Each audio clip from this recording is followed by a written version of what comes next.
Bonjour mesdames et messieurs, aujourd'hui j'ai décidé de vous parler des gaz de schiste. Pour ou contre l'exploitation des gaz de schiste.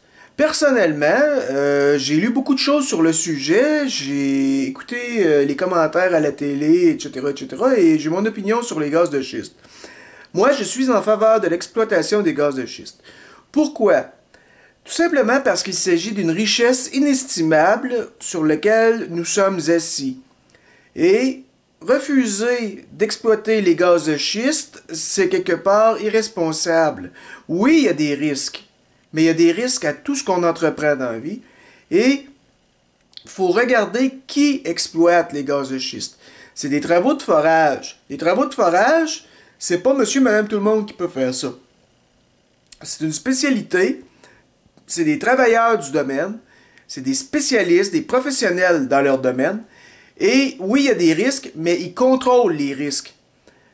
Donc, il faut être responsable, puis arrêter de dire des histoires que, oui, il y a des dangers, et puis on va tout sauter avec ça, cette histoire-là, on va contaminer la nappe phréatique, etc., etc.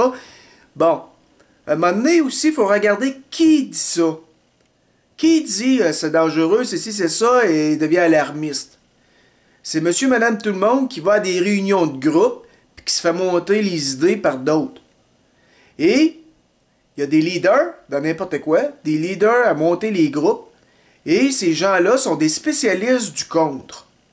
Comme la ministre disait récemment aux nouvelles, au Québec, il y a des groupes d'individus qui sont contre tout. Ils veulent avoir de l'énergie, mais ils s'imaginent que ça va tomber du ciel, ça là. Il faut la fabriquer, l'énergie.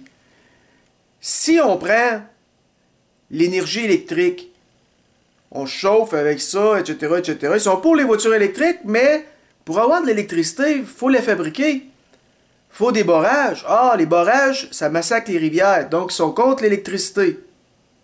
Maintenant, on va prendre quoi? On va prendre centrale nucléaire, l'énergie nucléaire. Ah non, c'est les isotopes radioactifs. On ne sait plus quoi en foutre. Bon. Qu'est-ce qu'on va prendre? Les éoliennes?